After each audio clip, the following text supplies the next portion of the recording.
This Thrive Loud episode is brought to you by Hinge Consulting, Allscope, and Animoto. Today on Thrive Loud with Lou Diamond. I walk in there and people have this mindset that I'm going to be a sob story. Oh no, get the tissues. This man's coming to tell us a story. When I walk out there, I look at the crowd, and the first thing I say every time I present to let everybody know what the tone's going to be, I say, ladies and gentlemen, looking at you, I got to be honest, I'm a little nervous. I just hope I don't bomb this because what happened last time. You don't need to play it safe. This was spectacular. I'm going to be really honest, so I hope you don't mind. Yeah, that's what we want. And there will be bumps in the road. There will be twists and turns. You needed moxie on the floor and volume. It's the results and the connections and the improvement and the impact we have on other people's life. And that's when life becomes exciting. Who do you turn to personally to get back on the thriving track? I was really interested in how the world works. Thanks for the great introduction. It was really very simple. I just read part of your bio. Be brief, be bright, be gone. Get ready to thrive loud with Lou Diamond. Welcome, everyone, to another episode of Thrive Loud with Lou Diamond, connecting you to the most inspiring and amazing people that are thriving each and every day. I'm your host, Lou Diamond, and today on Thrive Loud, we have a genuine American hero. He was critically injured on his third tour of duty in Afghanistan by an IED. He is one of 5 quadruple amputees from the wars in Iraq and Afghanistan to survive such extensive injuries. He has been featured on just about every news outlet across the spectrum, and his story inspired the creation of the award-winning documentary film, Travis, A Soldier's Story. He has also written a New York Times bestselling memoir, Tough as They Come, chronicling his courageous journey. He teaches and inspires audiences nationwide to never give up, never quit, no matter the obstacles or circumstances. And he embodies what Thrive Loud is all about. Thrive Loud listeners, I bring you U.S. Army Staff Sergeant Travis Mills. Travis, welcome to Thrive Loud. Well, thanks for having me. Boy, I tell you what, that makes me sound like I'm pretty darn awesome. I think you're pretty unbelievable. Well, I tell you, I had a bad day at work. That's all that really happened to me. Case of the Mondays, if you will, Lou. But no, I'm, everything that you read off there, I just take every day one step at a time. But I'm just fortunate to be able to make it through my injuries that I sustained and come out the other side smiling and having a good time with life now. I'm going to let the Thrive Loud listeners know we had some technical difficulties, which is only the minor components of what Travis has to deal with each day. Most notably trying to figure out how to get him onto the show and figure out which link to send to. And he has one heck of a sense of humor. And I think that actually embodies some of the incredible spirit. I guess what I think the Thrive Loud listeners would love to hear a little bit about you is, look, you're a survivor. And I think that's what most people will always see about you. How does it feel, I guess, each day? Because you communicate this message often and you've been telling this story.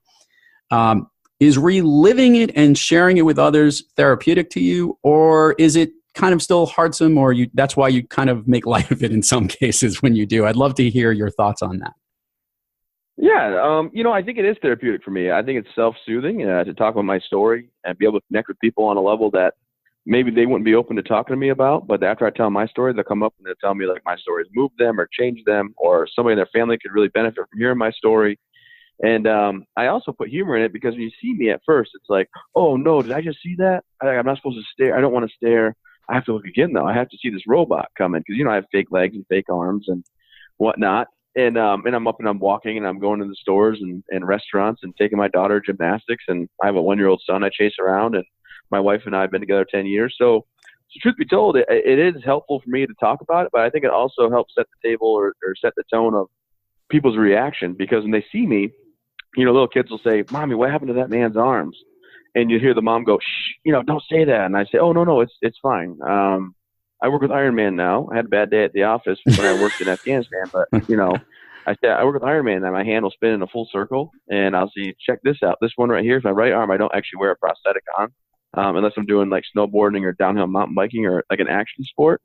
So I just say, my right arm, full of missiles. Can't wear it in public. So when Iron Man calls me up, I'm like Betamax or Big Hero 6. I got a little bit of a belly thanks to Philly cheesesteaks. I'll tell you what, Mr. Diamond, I can't get rid of them. But it's my own fault. It's an addiction to Philly cheesesteaks. It really is. But, by the way, there's nothing wrong with that, addict. By the way, just admitting that you have a problem is the first step, and that's important. So we know. Do you like it with what kind of cheese?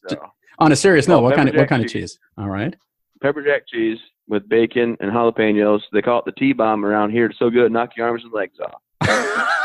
Oh my goodness. So it's tough to come back after that. I want to ask the question. You often, obviously, not only speak to regular people and explain your story. Do you often get a chance to speak to others in the military?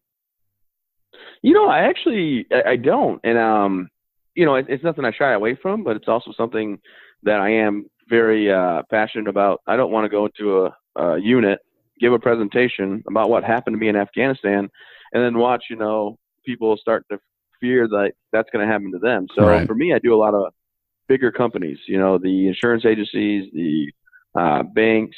I do a lot with sales groups like Cintas, for instance. They're, uniform company Cintas. Mm-hmm. Yeah. They have their top 400 salesmen that they present with the Diamond Club and Platinum Club, and they had me come speak at their grand, ball function. So I do a lot of that, a lot of bigger companies, which is a lot of fun because I walk in there and people have this mindset that I'm going to be a sob story. Oh no, get the tissues. This man's coming to tell us a story. When I walk out there, I look at the crowd, and the first thing I say every time I present to let everyone know what the tone's going to be, I say, ladies and gentlemen, looking at you, I got to be honest, I'm a little nervous. I just hope I don't bomb this because what happened last time.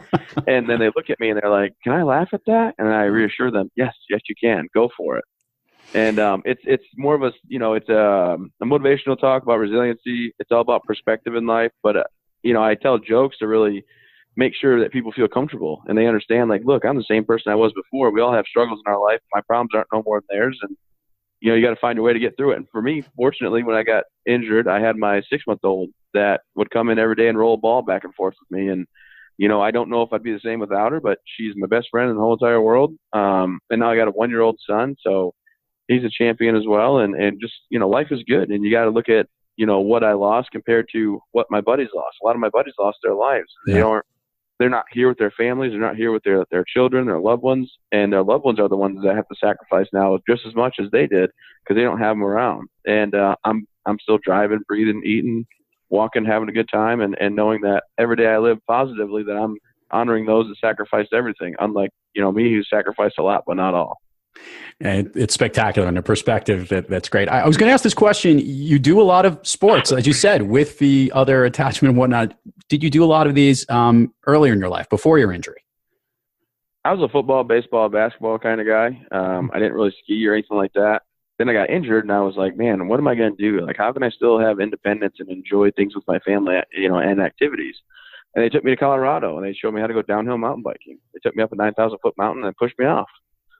And then I was able to go mono skiing and snowboarding and do things like that.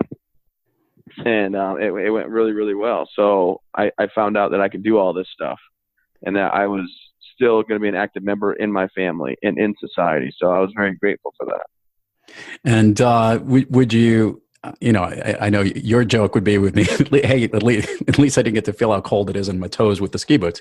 But in the same sense, I'm sure you get to really appreciate it probably strengthens other parts of your muscles, other things that, everything gets worked every time you do everything, I imagine. I'm just trying to get a perspective from the physicality of it.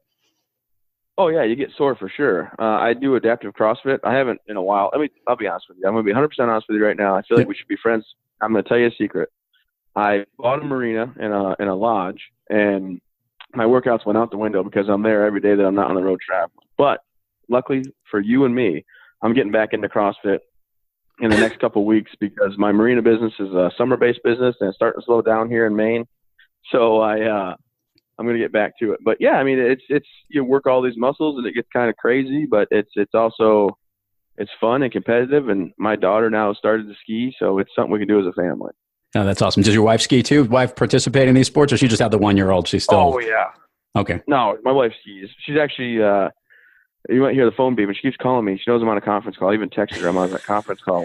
We should conference her in. Let's bring her into the interview. No, I don't want to get in trouble and put in the closet with my arms and legs taken away. Again, you know, that's the whole thing. So, no, but she actually went whitewater rafting today with her mom and dad. It was her dad's Father's Day gift that we got him, was taking whitewater rafting. So they're on their way back right now, and she keeps calling me. But she does all the sports like that too. So it's really fun time for the family, and I'm grateful to be able to do things still. All right, so I'm going to ask this question because I'm a speaker like yourself, and I get out there and we talk to different audiences. Any type of game prep that you have beforehand, or things that you do before you get on stage and share your message? Well, you know, obviously there's a ton of whiskey, and then no, I'm kidding. By the way, what's wrong with that? I don't see anything wrong. Right. This is a judgment-free zone. No, you know, I go out there and I know that what I'm going to say, it's hopefully going to be impactful. It's going to, you know, have people laughing and crying and excited and walk away with something special. But before I get up on stage, I mean, I usually drink a coffee that I don't need, and I got to, you know, make sure it's not too caffeinated because I'll get talking too fast, and that's never good. But no, I mean, it's a fun day at work. The day that I don't enjoy doing it, the day that I'm mad I have to go and present, is the day I'll quit doing it. Mm-hmm. But every time's really a joy for me, meeting everybody and seeing their faces and watching their reactions. You know, I tell the same jokes because it's so hard to make jokes up. Right. But they laugh at anything I say. Like if I want to be funny, I just throw some exaggeration on it, and they know they have to laugh because it's sympathy based. Like, oh, he's got no arms and legs. We should probably applaud or laugh at that. You know, I tell a dad joke, just throw it out there. Like, why can't a T-Rex clap his hands? And they're like, because they're so small. I'm like, no, because he's dead. You know, and yeah. So no, it's good. It's a lot of fun for me. And you know, I have the foundation that we run where we bring up the combat injured veterans and their families, and that's all 501c3 based. No money comes to me as the president, and the board members don't get paid. But boy, do we have a lot of cool things going on. I want to jump into that. Talk about some of the activities you got going on with the charity, and also how it makes you feel, I guess, because yes, you're all about never give up, never quit, but you're also giving back so much. So you're, you know, never stop giving back. So talk about how that experience and what it means to you. Yeah, absolutely. So, and I appreciate you giving the platform to talk about it. So the Travis Mills Foundation was formed to give back to veterans and their families, and we did it by creating this retreat center in Maine. It was a 2.5-year renovation process, about $3-4 million project now. And we bring up 8 families per week. We did 11 weeks last year when we opened it. And this year we're doing 16 weeks of families. So 128 people or 128 families will be coming through this year. And we show them how to do things adaptively. And you have to be injured with a physical injury from service connected or from, so it's either service connected or combat related, but you know, you learn how to go canoeing and kayaking and tubing and do all that kind of stuff, and horseback riding and archery. But it's just seeing the families come together and know they can still be active members in their families and societies and things like that. It's just phenomenal. That's great. And we, by the way, we'll put all the links to the show in the show notes to the foundation so people can contribute and also learn more about it. So don't worry about that. We'll provide all that information. I guess I want to ask. Yeah. So here's a good question, Travis. Is there something that you haven't done yet? Some activity, some goal, or something on the physical or outdoor, sportsman type activity that you have on the list that it's like a bucket list thing that you'd love to do? Yes, 100%. Matter of fact, I'm hoping all your listeners know a way to do this. I tell people, they're like, oh my gosh, what happened to you? And I say, well, I tell people military, but it was really a shark. 4 sharks bit me at one time, but no one cared because the soul surfer lady that surfs, beat me to the punch. So I had to steal the military story.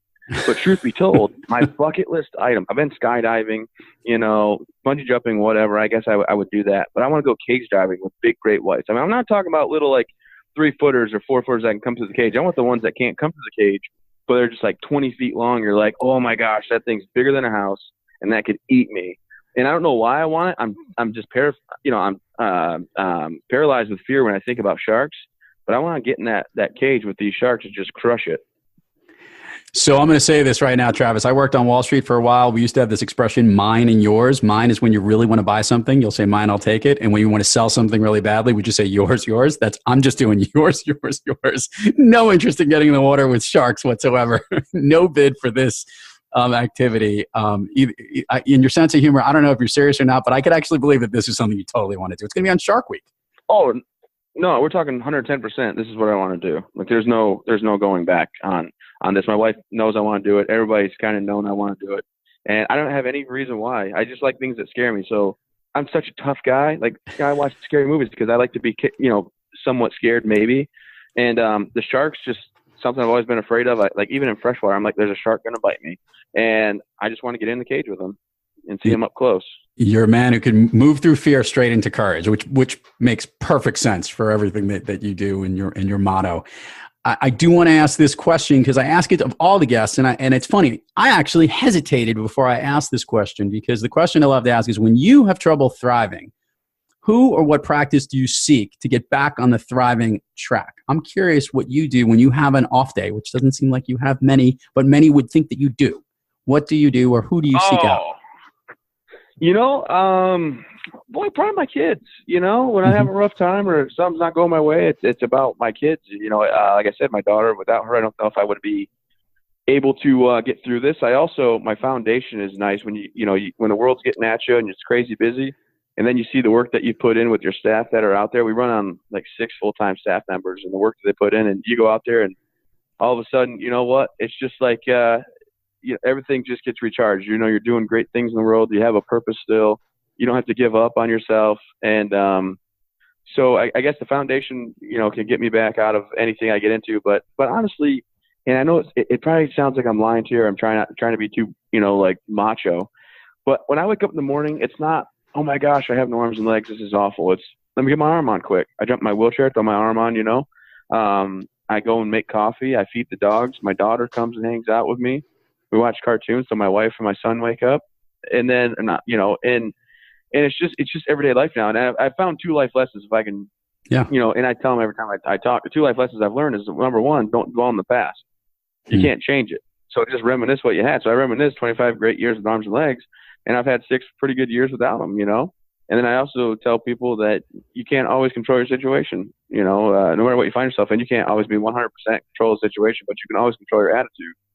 So at the end of the day, if I want to be upset about having no arms and legs, sure, I can throw a hissy fit, stomp my feet, hold my breath, but it's going to do nothing for me. So instead, I just focus on, what am I going to do today? Like today I woke up, I worked out a little bit on my own. I went and took a shower. I took my daughter to get her haircut for school because she starts on Wednesday, and had some friends over, had a couple meetings, and you know what? Life goes on. So I really don't know if I get in a funk like you might think. And I don't mean to say it's a bad thing if you do, find yourself where you can't thrive for the day or you have some things flagging or holding you back. But for me, I've just accepted my situation completely and totally and understand, just keep pushing forward. I still have a drive and purpose, and I'm fortunate to live the life that I live now. Great. I think that's why you're on the show, my friend, because that's the attitude that everyone should hear and everyone should listen to. Before we get to all the plugs, I want to get your opinion. Obviously, the technology for arms, legs, extremities, all this different stuff there, it keeps getting better and better. You probably have more information about the advancements in this stuff each and every day. Have you gone through different Iron Man technologies, as you were saying jokingly, which is pretty cool? I know you're looking for that laser shotgun. That's what I want to know. Yes. I absolutely am looking for that. But I have seen some advances. When I was in the hospital, the X2 was out, and then the X3 came out, which was the same leg, but had a couple more features, and it was waterproof. So my legs are waterproof now, and they have a Bluetooth remote that connects to my leg that I lock my leg in driving mode. So when I drive my truck, I drive like everybody else with my feet, believe it or not. I lock my leg to 25-degree angle instead of in walk mode where it bends all the way back. Oh, wow. And I drive. And my hand, the only thing about the hand, so I have the most kind of the most plain hand they have. It's a really good hand, but it's most generic one they have, because when I push myself to get up from a chair, I got to put all my weight through it. So the hands that come out that each finger moves and have their own servos and motors, they are the coolest things ever. Wow. But they're not durable. And they're made for a person that has a hand already, more of an assistant, if you will. So if I was going to peel an apple, I have a good hand that's normal. and I have this hand that can hold the apple. Right. But for me to stand up from a chair, these newer hands, I would break them because of the weight going through the hand. And I'm not mad about that. Like, I understand that, just like right now, my phone, the new Samsung coming out, the Apple's out now, what I have now. I can't touch the screen with my hand. They changed up how it works. I can't touch the screen, so I have to use my nose for everything or a stylus. And that's fine. I mean, I don't expect Apple to make a special phone just for, the 0.00001% of people like me that don't have hands. So it's probably smaller than that even. But you just adapt and overcome. Just for the Thrive Loud listeners, before we get on, to give you an idea of Travis's sense of humor, he shared with me that he had to use his nose to punch all the codes. And he goes, Lou, I'm really not that smart. Finish the line. I don't know what I said. Oh, I forget things. You said, I said I'm not that smart. Heck, I even stepped on a bomb before. There you go. I lost my arms and legs too. I can't find where I placed them. It's just insane. It's unbelievable. It's insane. But, no, you gotta be careful. You gotta close one eye, because if you don't, you go cross-eyed and then you get dizzy. If you use your nose, close one eye, just from experience. I love it. Travis, do me a favor. Give us the locations on the web and social media where we can learn more about your foundation, about you. People can reach out to you. We'll put it all in the notes, but if they hear it from you, it'll be that much better. Yeah, absolutely. So my website is travismills.org, and it's got all the little buttons to click, YouTube channel, the Facebook page, the foundation page, all that stuff. But it's just travismills.org. And if you are on Facebook and you want to help me out, I always could use more social media and followers and shares and likes and all that. So Instagram and Facebook is at SSG Travis Mills, or SSG Travis Mills for Facebook. So I was a staff sergeant. So SSG Travis Mills. And if anybody out there knows Rob Deerdeck from Fantasy Factory and Ridiculousness on MTV, tell him that I want to go on a show and be one of the hosts on Ridiculousness, because he put the other guy, Travis Mills, up there. And he's a rapper from California. And now his picture comes up first because of Rob Deerdeck. So I'm going to air some grievances out today. Well, I think we should use this as a plug. We'll do that. We'll put it in the social media post when this show comes out, and we'll do it that way so we can get you on. I think that'll work. Or we could just ask. Because, I mean, he seems like a great guy, but boy, he put the other guy, the rapper out of California. People Google me and they're like, oh my gosh, this guy's a motivational speaker. And he's got tattoos up his neck, which is fine. I don't mind tattoos on your neck, but it's not me. So like my website pops up in his picture, and it's confusing to my fans. This is almost as confusing as having Lou Diamond Phillips out there and Lou Diamond. I totally feel your pain, Travis, in this particular instance. I know. It sucks. I get it. I hear you.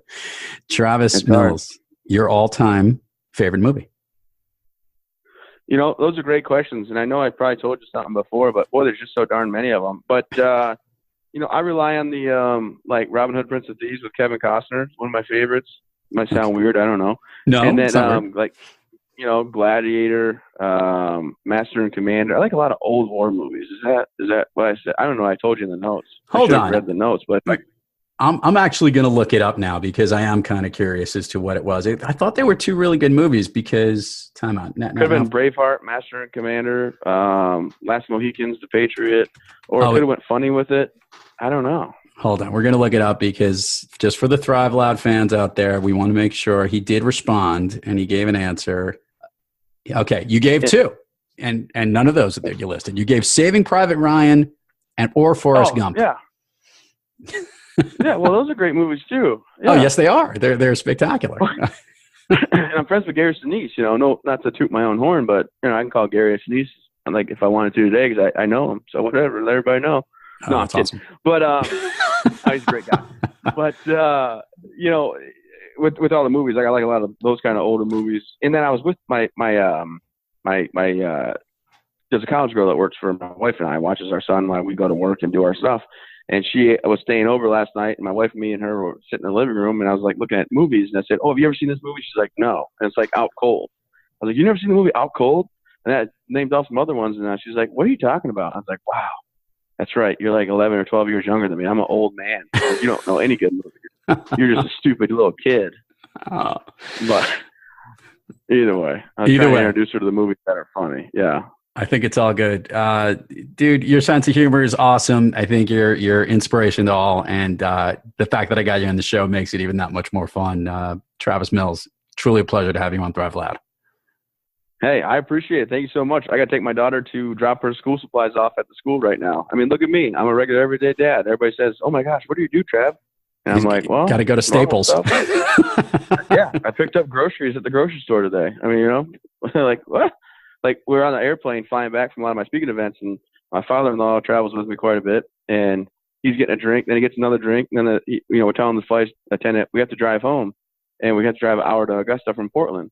And then the flight attendant looks at him one day and she's like, "Sir, do you really want to know? You have to drive an hour, don't you?" And he looks at me and goes, "He's driving." And the flight attendant looked at him and laughed a little bit and was like, "Sir." And I had to say, "Oh no, seriously, I'm driving." She's like, "Oh, I just didn't think you. Can you drive?" I'm like, "Yeah, yes, I can." And I'm not offended. So if you see me out in public, ladies and gentlemen, guy with no arms, no legs, very good looking, has a little bit of a Philly cheesesteak stomach, and you know it's me, say hi. By all means. And now we buy him a cheesesteak because now we know how he likes it. So that's awesome stuff, man. Cool. That's right. The T-Bomb special. You got it, man. Travis, thanks again for coming on the program. Thanks a lot. Have a great day. Appreciate your time. Thank you. And to all the Thrive Loud listeners out there, keep thriving onward and upward. And remember, be brief, be bright, be gone. Why a spoon, cousin? Why not an axe? Because it's dull, you twit. It'll hurt more. Now so. And keep the stitches small. You've been listening to Thrive Loud with your host, Lou Diamond. Make sure to subscribe on iTunes, Overcast, or wherever you get your podcasts. And follow us on Twitter, Facebook, and Instagram at Thrive Loud. Or find us on the web at thriveloud.com.